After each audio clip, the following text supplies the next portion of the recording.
Hello, Namaskar and good evening. A very warm welcome to all our viewers in NCERT's live interactive session. This is Simran Singh and you are all watching us on PM eVidya channel number 6 to 12.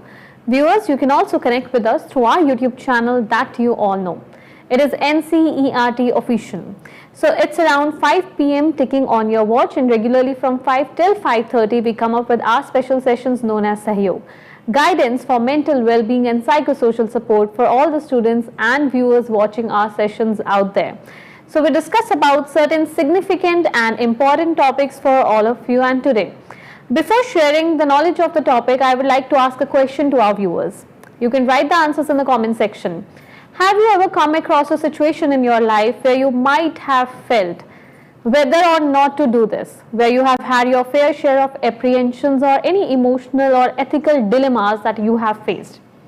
Well, corresponding to that, we have our today's topic for you. It is common ethical and moral dilemma in adolescence. So you need to hear this very carefully, and in the conversation unfolding all the suspense for you, we are joined by two experts. So let me introduce them to you. In this conversation of Sahyog, we have with us Ms. P.V. Manjula ji. Namaskar, ma'am. Namaskar. Good evening. A very warm welcome in the session. Ma'am is Assistant Professor serving at RIE, Mysuru, NCERT. Then we are also joined by a practicing counselor, Dr. Bharti Kulashekara. Namaskar, ma'am. Namaskar. Good evening. Good evening. I welcome with open arms to both our experts and all the viewers watching this sessions. So if you have any queries, feel free to write down to us in the comment section of NCERT Official.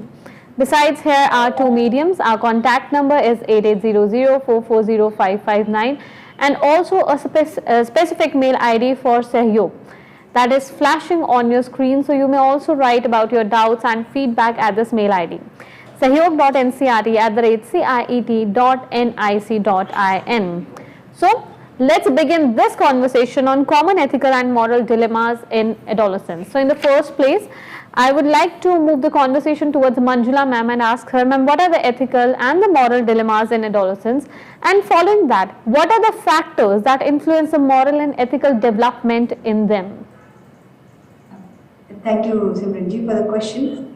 Let's start with understanding what moral development is exactly. Acquiring the ability of choosing between right and wrong is moral development. Now, how does this happen in individuals? According to Kohlberg, this development happens at three levels: the pre-conventional level, the conventional level, and the post-conventional level. When the child is 3 to 7 years old, the moral reasoning is based on rewards and punishments. For example, if there is an action and it leads to a punishment, then it is bad. And if an action leads to reward, then it is good. Basically, here the children will not have a core morality of their own. It is basically dependent, the decisions are basically dependent on the standards set by adults and the consequences that they are following or they are breaking the rules. And the second level is conventional level. When the child is 8 to 13 years old, the moral reasoning is based on external ethics. For example, not cheating in an examination because it will lead to social disruption. The third level is post-conventional level. In adulthood, the moral reasoning is based on the personal ethics. For example, they will be believing in things which are not socially acceptable, that is not according to the social norms and laws. So all these three levels are again split into two stages. So this is how the moral development happens. At the end of the adolescent, that is later adolescent stage, the principles of universal justice, fairness, ethics gets established. In adolescence, they are going through a transition from conventional phase to post-conventional phase. So this transition causes lot of conflict and dilemma in them. Now here we need to understand two words, that is ethics and morals. Sometimes these words are used interchangeably, but they are different. Ethics are rules provided by an external source. For example, codes of conduct in workplace or principles in religion. And morals refer to an individual's own principles regarding right and wrong. Now, for the better understanding of future concepts, I would like to narrate a story. So, all the teens who are watching this show can just listen to the story. After the story, I am going to pose a question. And just think over the question. Here is the story. A woman was on her deathbed.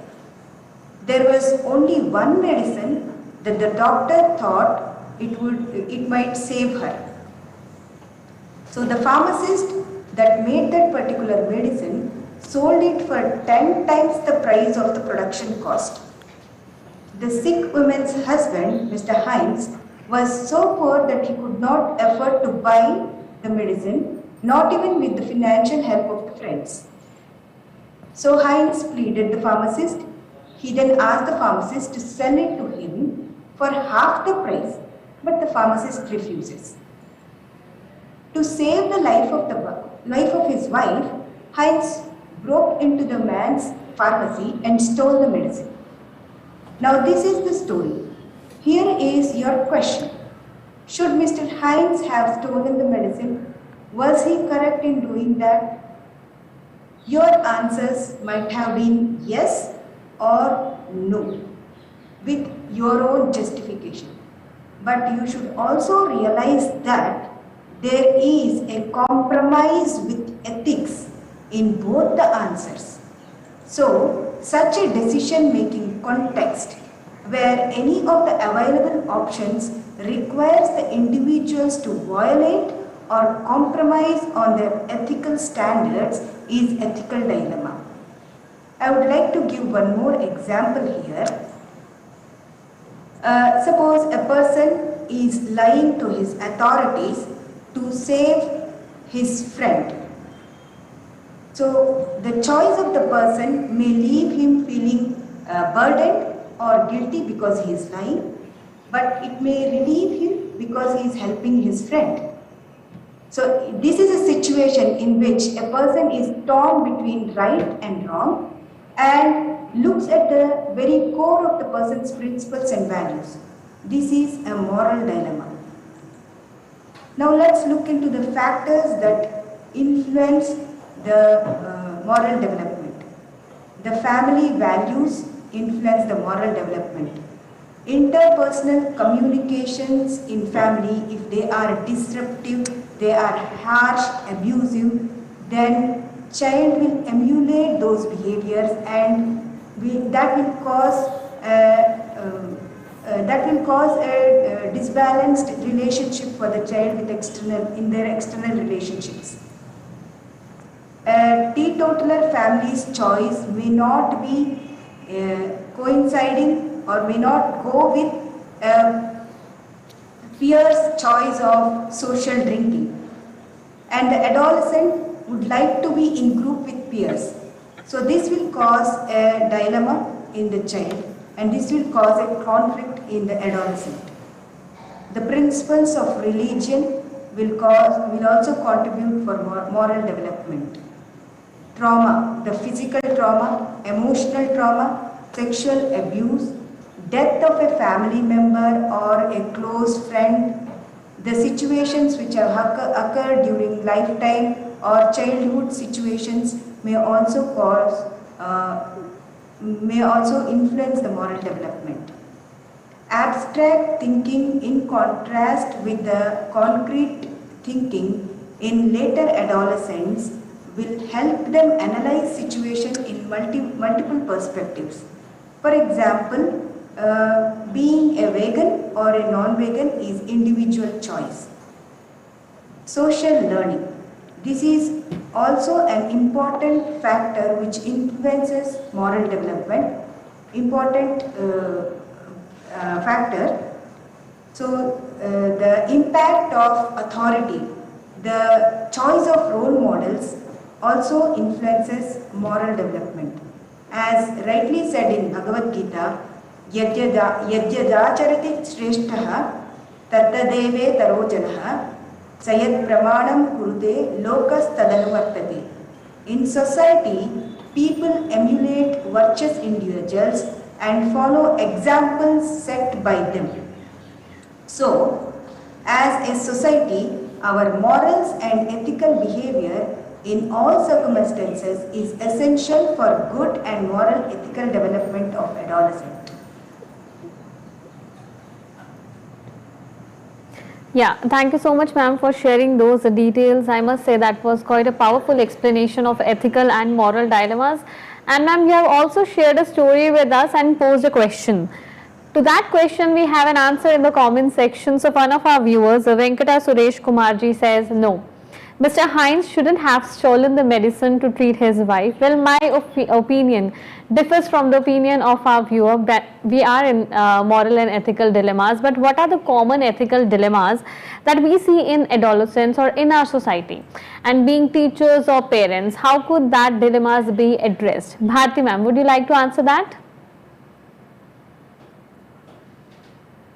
When the children are younger, their family, culture and religion will have a great influence on their decision making.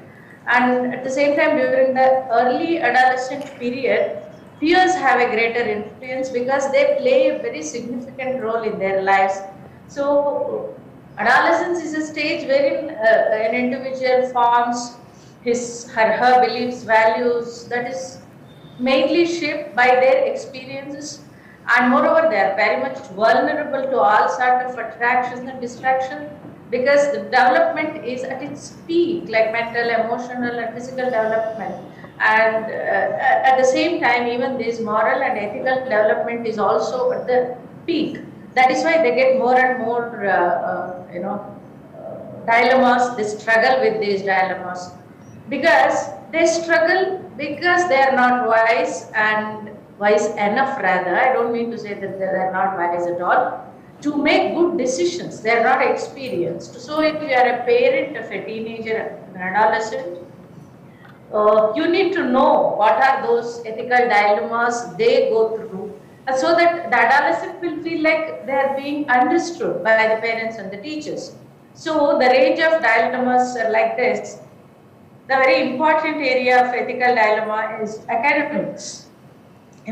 They face a lot of moral dilemmas because they will have to score good marks in academics because too much of importance has been placed on grades. So they succumb into the peer pressure, are starstruck by the school's name and the reputation. So they will have to protect that reputation. So they might try to cheat in the examination, or they even try to look into others' answer sheet and they try to get good marks.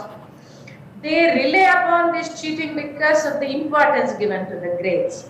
So the adolescent needs to have the certain grades to get some privileges in the society and the family. So they justify their cheating, and then the other hand, they get trapped in making right decisions because of these dilemmas. They might help their friend to write an answer, knowing that the friend will appreciate their sacrifice, and then they could voluntarily help the friend to cheat in the examination so that he is in that particular social group, he is accepted there in that group. That is one important thing. The second thing is, we all know drugs and alcohol. These adolescents are very vulnerable. They get distracted very easily. They face, especially in this drugs and alcohol area, choosing whether to drink or not, whether to follow their close friends or not. Some teenagers, it is anyway I drink, but I don't drive. Anyway, I am not taking my. So others choose to participate because they want to fit in a group, even though they would have not done if they are by themselves.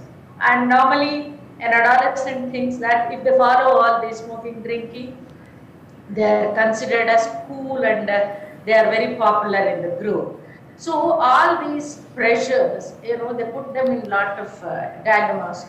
When parents don't talk to their adolescents about these dilemmas, or if they are sending wrong signals, like they will be smoking or drinking and they will be telling their children not to do that.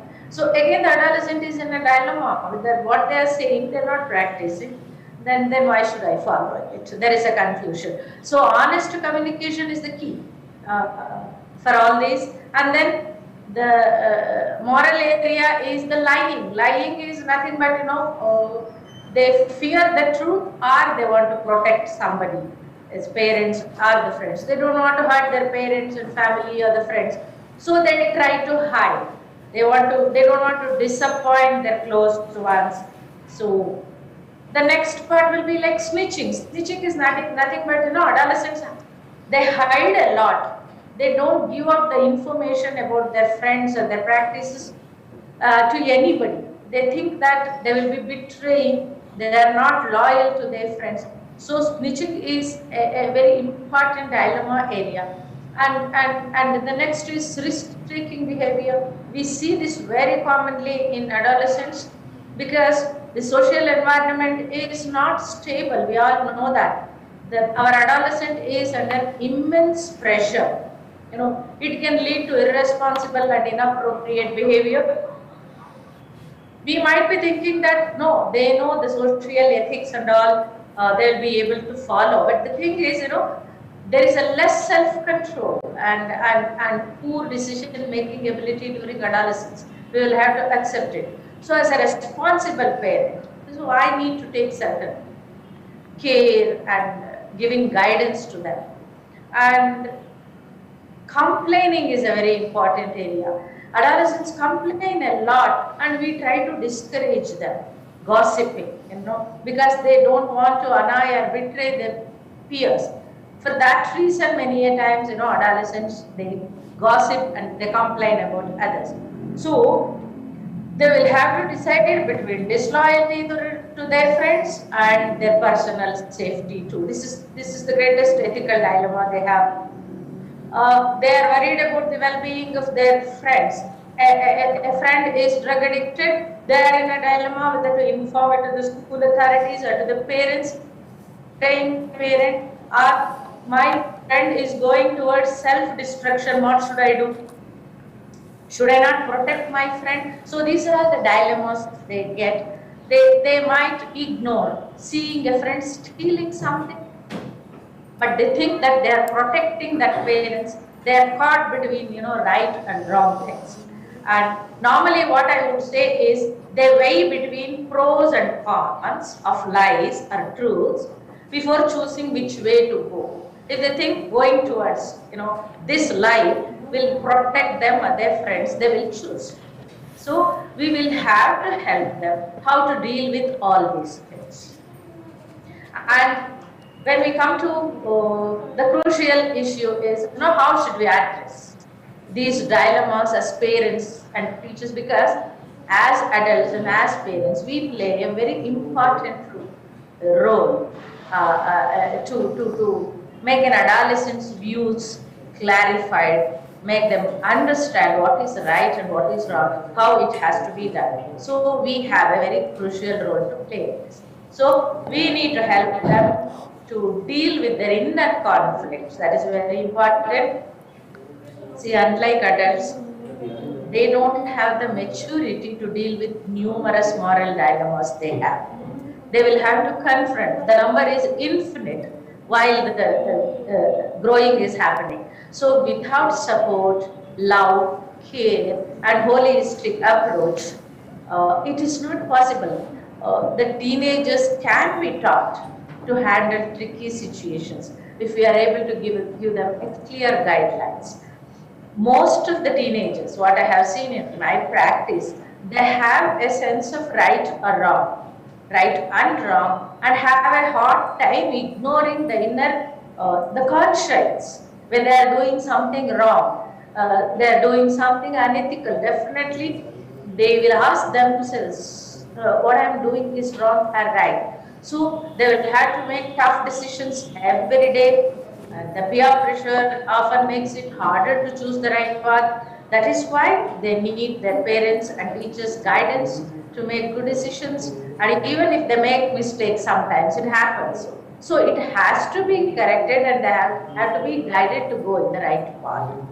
And I would suggest a few tips how it could be done. Dilemmas can be definitely sorted out with these tips. So always talk to your adolescent. Communication is the main key, as I told you earlier. Try to understand their perspective, and also guide them by offering the right advice. And never force them to accept anything, force them to accept. Explain them care and probably positive examples. And it has to start very early.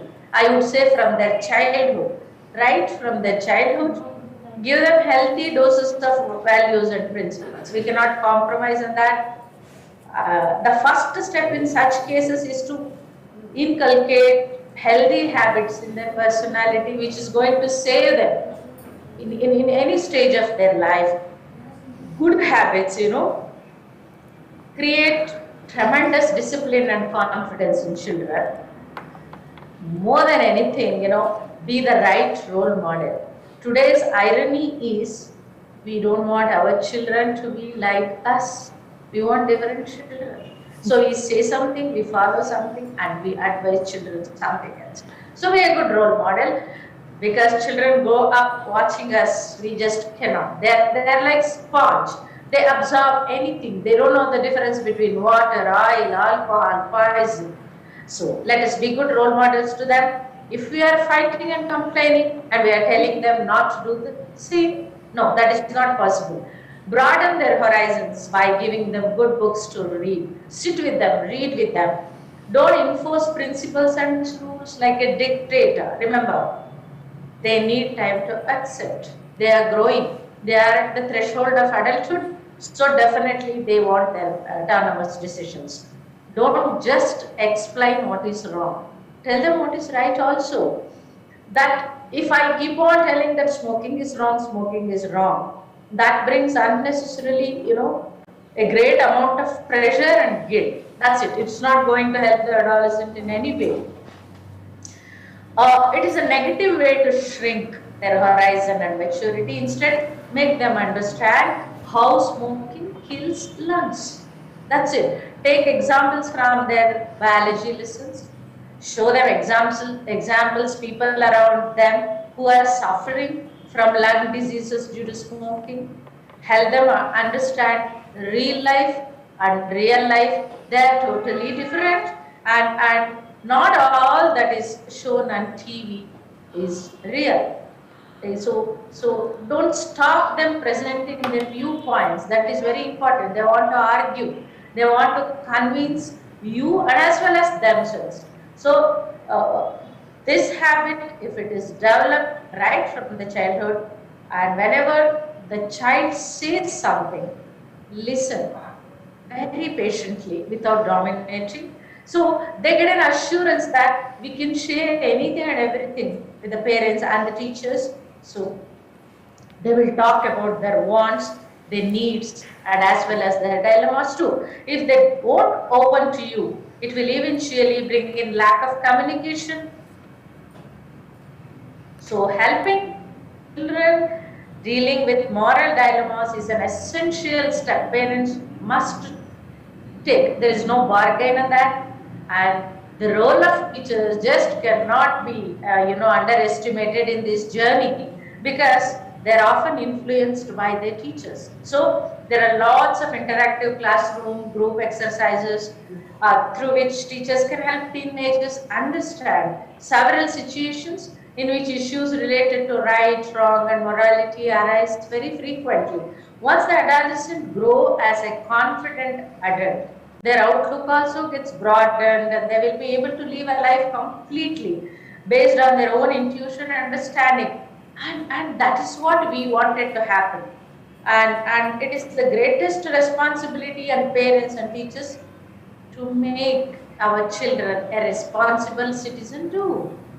So all these can happen Yes. by giving a right direction and guidance to the children. Yes, really an appropriate explanation from your end. Well, we are not left by much time in the conversation, but I have a very small question for you. Well, in case of ethical dilemma or moral dilemma, I wouldn't ask what is the right thing to do.